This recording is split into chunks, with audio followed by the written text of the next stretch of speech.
حضرت محمد مصطفیٰ صلی اللہ علیہ وسلم شب معراج کے مطابق آسمان پر گئے تھے تو اپنے جسم مبارک کے ساتھ گئے تھے، جو آپ کے پچھلے سوال کے مطابق کسی انسان کے لیے ممکن نہیں۔ وضاحت سے بیان فرمائیں، شکریہ۔ میرے نزدیک قرآن کریم نے پہلے ہی اس سوال کا جواب وضاحت سے دے دیا ہے کہ آپ جسم مبارک سمیت آسمان پر نہیں گئے تھے،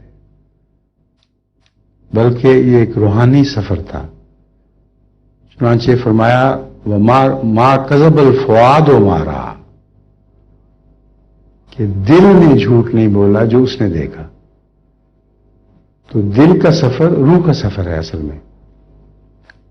اور دوسرے یہ کہ خدا تعالیٰ جسمانی چونکہ نہیں ہے، اس لیے رسول اللہ صلی اللہ علیہ وسلم کا سفر جسمانی قرار دیا ہی نہیں جا سکتا۔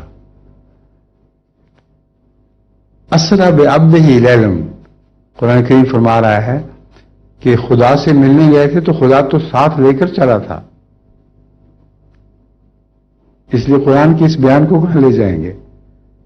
اللہ تعالیٰ وہاں تھا جہاں محمد رسول اللہ تھے، اور خدا کو ملنے کے لیے جسمانی سفر کا کوئی سوال ہی پیدا نہیں ہوتا تھا۔ اس لیے وہ روحانی سفر ہے جو قلب کی کیفیات سے تعلق رکھتا ہے۔